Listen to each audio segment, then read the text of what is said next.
Հարգելի հայրենակիցներ, շարունակվում է գլխավոր դատախազի 2024 թվականի դատախազության 2024 թվականի զեկույցի քննարկումը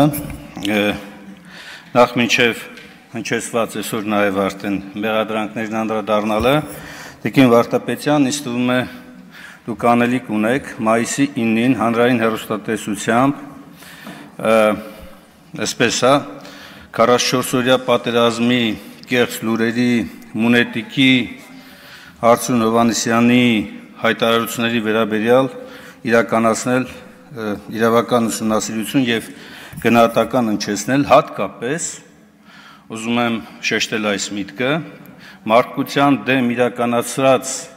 հանցագործություն կատարած նացիստական Գերմանիայի եւ Հիտլերի կառավարման ռեժիմը արդարացնելու կամ վտանգավորությունը մեղմացնելուն ուղղված գործողություններով եւ այն էլ ոչ ավել ոչ պակաս խեղաթյուրելով ողջ պատմությունը հլմիատել հայերիս էմոցիոնալ ֆոնը բարձրացնելու համար հայտարարում է թե Հիտլերյան Գերմանիան անկախ Հայաստան էր ուզում պատմական ընդ որում մեր պատմական Հայաստանն էր ուզում կերտել իսկ հիմա անդրադառնամ հնչեցված մեղադրանքներին ակնհայտ է որ ինչպես դուք եք սիրում ասել, դիվահարվում եք, երբ որ կոռուպցիայի մասին է խոսք գնում։ Անհասկանալի է իսկապես, երբ որ պարզ հարց, երբ որ հնչում է ինչ եք անում հրապարակվող տեղեկատվության վերաբերյալ, նման բուռն արձագանք է դալիճում լինում ավելին եւ երբ որ Նիկոլ Փաշինյանը այս ամբիոնից հրապարակային հայտարարում է եւ նաեւ կրկնում են մի շարք պատգամավորներ, որ գյուղը գնում է, պահանջում են նախագաներին նստեցնել։ Անկեղծ ասած, այստեղ նստած եւ ոչ մենակ այստեղ նստած, նաեւ ստեից դուրս այդ երևույթներից հետո քաղաքացիները իզնից էլ պահանջում են, թե ինչու օրինակ օրենսդրական փոփոխություն չեք առաջարկում, բարձրագույն պաշտոնատար անձանց հոգեբուժական բժշկական քննություն անցկացնելու պահանջը դնելու եւ բարբերաբար այդպիսի պահանջով առաջնորդվելու համար։ Հիմա բերեք գնահատենք, որն է ավելի արդար պահանջը օրենսդիր մարմնի ներկայացուցիչներից, օրենսդրական նախաձեռնություն անելը, թե արդարադատության ֆունկցիան վերցնելը։ Ինձ թվում է օրենսդրական նախաձեռնություն անելը։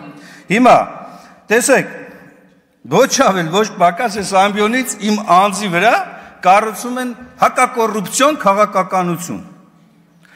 Ես ուղղակի ապշած եմ, թե ելույթ ունեցողներին, երբ որ վկայակոչում էին իմ 2016 թվականի մեքենան, եւ թե նաեւ այն, որ թիրախավորելով ուրեմն ընդդիմադիր խմբակցությանը փորձում են ապօրինի գույքը սենց ամբողջությամբ վերագրել ընդդիմադիր խմբակցություններին կամ ընդդիմադիր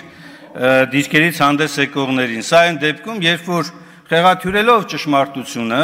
փորձ է արում ներկայացնել, թե իբր իրենք հայցվոր կողմ են, այստեղ պատասխանող կողմն է նստած, մի հատ էլ գլխավոր դատախազին մեջ բերում են կատարում։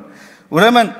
դուք վստահ եղեք, դուք պատասխանող կողմ լինելու եք, միանշանակ։ Մենք ոչ թե վիճարկում էինք եւ հայտարարում էինք, որ ոչ մի գույք չպիտի բռնագանձվի, 10 անգամ արդեն այս ամբիոնից ասել եմ ձեզ, ապօրինի գույքը ենթակա է բռնագանձման։ Ապօրինի գույքը ենթակա է բռնագանձման իրավունքի գերակայության սկզբունքին համապատասխան եւ հենց այդ սկզբունքներին համապատասխան Սահմանադրական դատարանը տվել է երկու կարևորագույն ճշգրտում, որի դեպ ձեզ էլ պետք է գա հետագայում։ Այ պաշտոնավարման ընթացքում ապօրինի գույքի ծագումը ֆիքսելու եւ երկրորդ հանցավոր մի շարք հանցագործությունների մասով գույքի ծագումը կապելու տեսակետից։ Հիմա երբ որ խոսվում է այստեղից կոռուպցիոն երևույթների մասին եւ ասում է անցյալով, ես Տիկին Վարդապետյան կարծում եմ այս միտքը պետք է ընդունել եւ այո միանում եմ այդ պահանջներին, որ այո ապօրինի գույքի բռնագանձումը պետք է իրականացվի, բայց անցյալ կատարյալով նաեւ։ Եվ երբ որ այստեղ վկայակոչվում է ինչ-որ դղյակներ մանումենտում, ես ուզում եմ հարց տալ, իմ այդ դղյակն ումն է, կարող եք ասել։ Այն դղյակը, որի մասին ազգային ժողովի նմանակման շենքերի մասին եւ այլն եք ասում, ումն է դա։ Պետությանն է։ Պետությանն է էդի։ Ինչ եք խապել ժողովրդին։ Բայց եթե ինքը ապօրինի է, ինչի պետությանը չի։ Կամ եթե այն գույքերը, որոնք որ հայտարարել եք, որ ապօրինի են ժողովուրդ եւ վերադարձնում են ձեզ, վերադարձնում է ժողովրդին, ժողովուրդը դրանից քոր կոպեկ ստացել է։ Ուր են այդ գույքերը։ Եվ իդեպ, պարոն Ալեքսանյան, բացարձակ ես չեմ խոսում հիպոթեկով տուն ձեռք բերելու մասին, հանկարծ որևէ մեկի մտքով չանցնի, որ ես մարդու բնական իրավունքը, բնակարան ունենալու եւ հիպոթեկով ձեռք բերելու համարում եմ կոռուպցիոն դրսևորում, եթե այն չի ուղեկցվում ապօրինի եկամուտների օրինականացման գործընթացով, բայց ես խոսում եմ այլ բանի մասին։ Ես խոսում եմ նրա մասին, որ այս դիմացս եւ ձախ կողմից նստած մարդկանց մեջ հսկայական թվով անձինք, որով մինչև 18 թվականը հանրային տրանսպորտով էին երթևեկում եւ վիճարկում էին օրինակ 50 դրամ թանկացումը, որտեղ իրենց գրպանին էր կպնում, ոչ թե հանրության համար։ Իրենց գրպանին էր կպնում, այսօր ոչ միայն այդ ամենը անտեսել են, այլ նաեւ բազմապատիկ անգամ իրենց եկամուտները շատացնելով, մեծացնելով ապօրինի բիզնեսի մեջ, ապօրինի բիզնես գործունեություն ծավալելով, ավելին օլիգարխիայի ծավալները էլ ավելին լայնելով, այսօր հասել են համաշխարհային մասշտաբների։ Համաշխարհային։ Եվ տեսեք, մի անգամ ասեցիք, հիմա նորից վերահաստատեմ։ Գնացեք Արշակունյաց պողոտա, գնացեք Տիգրան Մեծ պողոտա, դուք կտեսնեք այնտեղ, թե ովքեր են որ դարձել են մեծահարուստներ եւ գնացեք նաեւ իհարկե դա երևի իշխանապողությունից հետո པարզ կլինի շատ ավելի մեծ ծավալներով, թե ապօրինի բիզնեսի մեջ այսօրվա իշխանություններից եւ նրանց հետ աֆիլացված անձանցից քանիսը կան։ Դա անպայման կբացահայտվի, իհարկե կբացահայտվի։ Ես դրա համար եմ ասում, անցյալ կատարյալով եւ նաեւ ապագային միտված հաստատումներով էս ամենը շարունակենք եւ տանենք առաջ, որովհետեւ կոռուպցիան, որը իշխանության բնական եւ տրամաբանական ծնունդն է, չի կարող կպնել ուղղակի ընդդիմությանը։ Ընդդիմության եւ կոռուպցիայի միջև կապը այն էլ առաջիկա զարգացումների շրջանակներում ուղղակի աբսուրդ է։ Իշխանությունը լծակ ունի եւ օլիգարխներ աճացնելով ու մեծացնելով, տարածելով եւ իր թևի տակ պահելով մի շարք բարձրաստիճան պաշտոնատար անձանց, օլիգարխիան դառնում է կոռուպցիայի առաջ մղող գործողություն իրականացնող սուբյեկտը։ Եվ երբ որ իշխանապողությունը եղավ, այն ժամանակ պարզվի, թե այստեղ sense նստած հպարտ հայացքներով նայող մարդկանցից քանիսն է որ մաքուր էին, քանիսն է որ այս ամբիոնից կեղծում էին իրականությունը։ Եվ այս ամենը գալիս է հաստատելու մեկ բան. Սիրելի հայրենակիցներ, մենք գործ ունենք մի իշխանության հետ, որը իսկապես տապալել է ամեն ինչ։ Ազգային հարցում ոչնչացրել է մեր ազգային իղձերը։ Այո, հանձնել է Արցախը, ուրացել է Արցախը, հայ ժողովրդին բերել է հսկայական կորուստներ,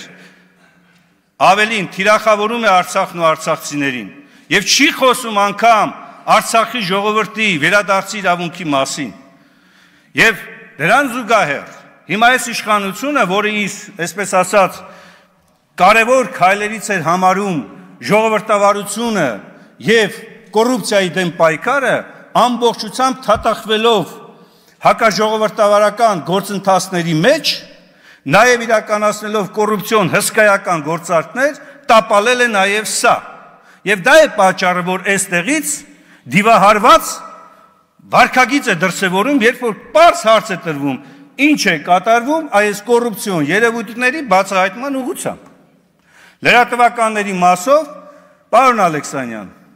ոչ միայն տիրապետում եք շատ մեծ ռեսուրսների, նաև հսկայական ֆեյքերի ֆաբրիկայի, դա ամենօրյա ռեժիմով է գնում, ամենօրյա, ու պատահական չի, որ ցանկացած ելույթ այստեղից ճշմարտությունը բացահայտելու ընդդիմադիր պատգամավորի խոսքը կամ փողոցում կամ պարլամենտից դուրս ցանկացած նման հայտարարություն արժանանում է հսկայածավալ մի հատ գրոհի։ Ոչ թե գնում եք այդ հայտարարության հետքերով եւ բացահայտելու ճշմարտությունը Տիկին Վարդապետյան, այլ միանգամից հարձակում ընդդիմադիր հայացքներով տեր անձանց վրա, գետնին փռելով, ասֆալտին փռելով եւ քրեակատարողական հիմնարկները լցնելով։ Սա է այս իշխանության իրական կերպարը՝ հակաժողովրդավար եւ հակազգային իշխանություն։ Քաղաքացիական